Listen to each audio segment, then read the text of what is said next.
गिनती 18 उसकी 12 आयत को स्क्रीन के ऊपर देखेंगे। फिर उत्तम से उत्तम ताजा तेल, उत्तम से उत्तम नया दाख मधु और गेहूं अर्थात इसकी पहली उपज जो वो यहोवा को दे, मैं तुझको देता हूं।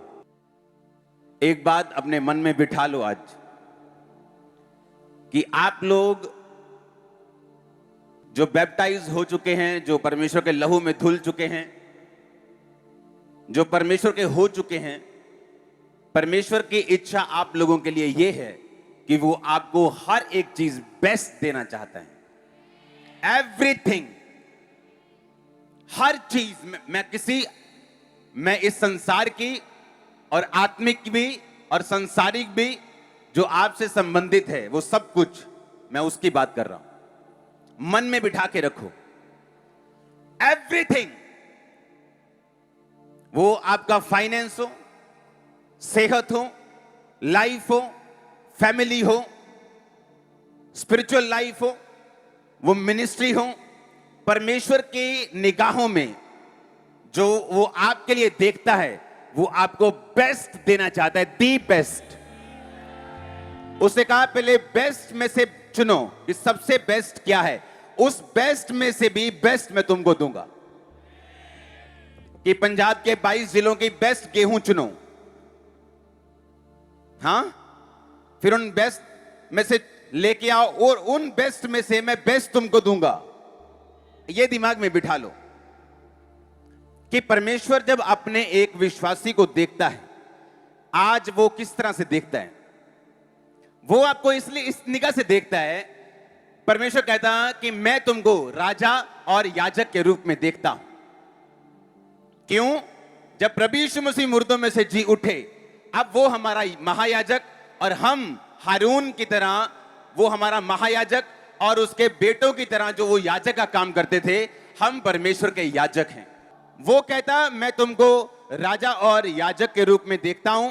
पुराने नियम में मैंने कहा था कि मैं राजा को बेस्ट तेल, बेस्ट गेहूं, बेस्ट ब्लेसिंग्स दूंगा, और आज याजक के रूप में वो आपको देखते हैं।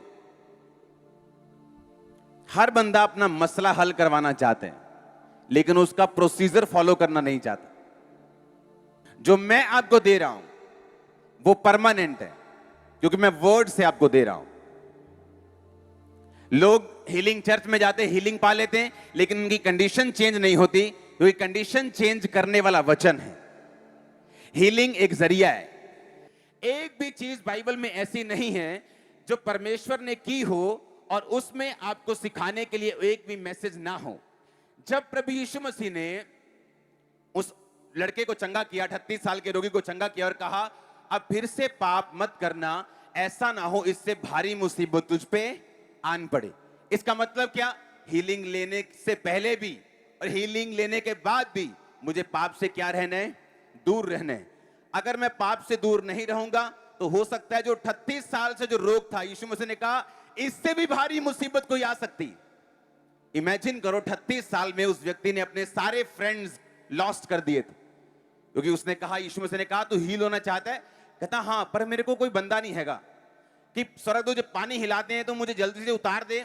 मैं हील तो होना चाहता हूं, पर मेरा कोई रिश्तेदार नहीं, मेरे परिवार ने भी मुझे छोड़ दिया है, मेरे दोस्तों ने भी छोड़ दिया है, कोई ऐसा नहीं जो मुझे आके उस पानी में, कुंड में उतार दे।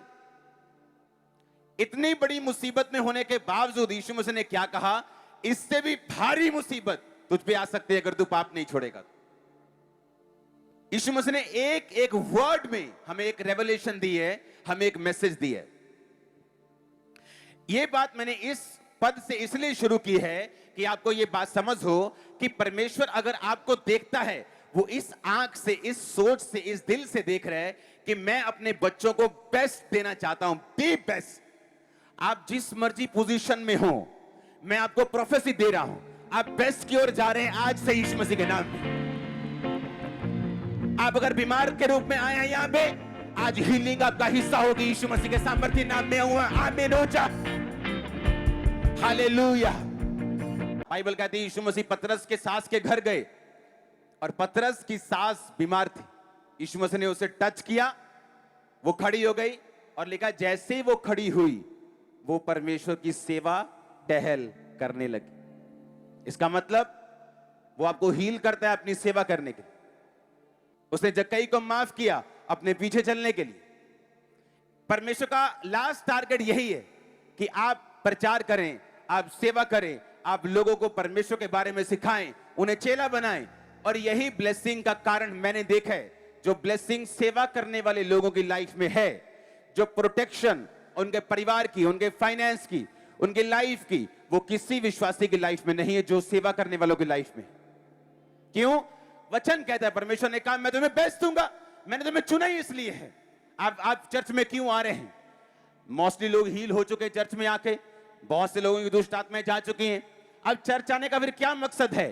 ताकि हम परमेश्वर के वचन को सीखें, ताकि परमेश्वर के हाथ में क्या है वो सीखें, और उसके बाद हम सेवा के काम में जाएं और सेवा करें, ताकि जो कुछ परमेश्वर में बेस्ट देना चाहता है हमारी लाइफ में एंटर कर सके। परमेश्वर ये चाहता है आपकी लाइफ में। इसलिए उसने कहा, यहोशू ने कहता मैं तो अपने घराने समेत यहोवा की सेवा करूंगा। अगर सेवा सबने नहीं करनी तो वो क्यों बोलेगा आम पब्लिक को कि मैं तो अपने घराने समेत यहोवा की सेवा करूंगा? तुम चुन लो तुम किसकी सेवा करना चाहते हो। अगर सब लोगों की सेवा नहीं लगी हुई तो फिर उसने ऐसा क्यों बोला? उसको मालूम था कि तुम बनाए ही सेवा करने के लिए गए हो। हर बंदा पास्टर नहीं, हर इवेंजलिस्ट नहीं, लेकिन हर बंदा सुसमाचार को सुनाने वाला होना चाहिए। आज एक बुजुर्ग होके हॉस्पिटल के चक्कर मारने की बजाय अगर हम सुसमाचार में चले जाएं तो परमेश्वर हमारी सेहत का ध्यान रखेगा। हमें लगता है हम तो ओल्ड हो गए, हम तो बूढ़े हो गए। क्या बूढ़े होके हम खाना खाना छोड़ देते हैं? क्या टीवी देखना छोड़ देते हैं? क्या घूमना फिरना छोड़ देते हैं? क्या शादियां अटेंड करना छोड़ देते हैं? सब कुछ तो करते हैं पर सुसमाचार का प्रचार नहीं करते। और इसीलिए इस चीज को शैतान टारगेट बना के आपकी सेहत को, लाइफ को टारगेट करता है और हम कुछ नहीं कर पाते। क्यों? क्योंकि वचन टूटा।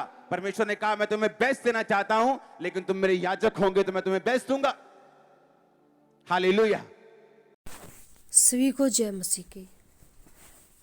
आपने इस वचन को सुना दोस्तों, जो परमेश्वर के दास अपोस्टल जी इस वचन को प्रीच कर रहे हैं कि परमेश्वर ने आपको क्या कहा है। परमेश्वर ने सिर्फ आपको एक विश्वासी नहीं बोला, और एक विश्वासी के रूप में खुदावंद आपको नहीं देखते। जब खुदावंद आपको देखते हैं स्वर्ग से तो आपको याजक कहते हैं, क्योंकि प्रभु यीशु मसीह हमारा महायाजक है और हम सब क्या हैं? याजक हैं। तो परमेश्वर ने आपको याजक कहा है और याजक के रूप में वो आपको देखते हैं, एक विश्वासी के रूप में नहीं देखते।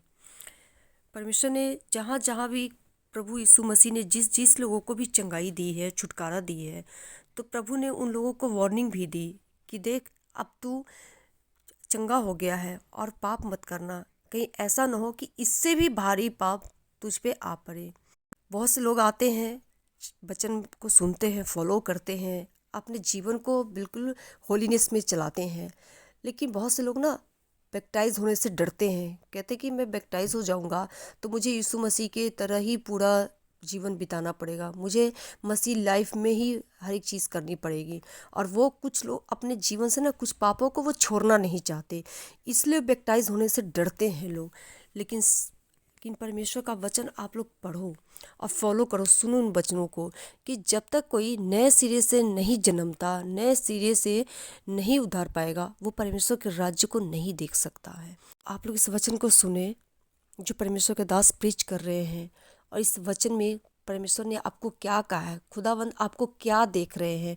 स्वर्ग से जब परमेश्वर आपको देखते हैं तो वो किस बात को कहते हैं आपके लिए, वो किस चीज़ को कैसे आपको देखते हैं, वो क्या कह के आपको संबोधित करते हैं। वो आपको याजक कहते हैं।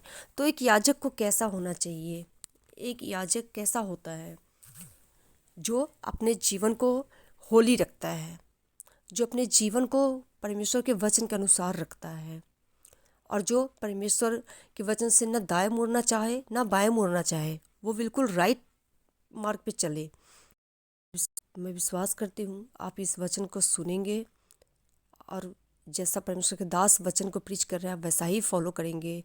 आपकी लाइफ सेम नहीं रहेगी। आप सब ब्लेस है प्रभु यीशु मसीह के नाम में।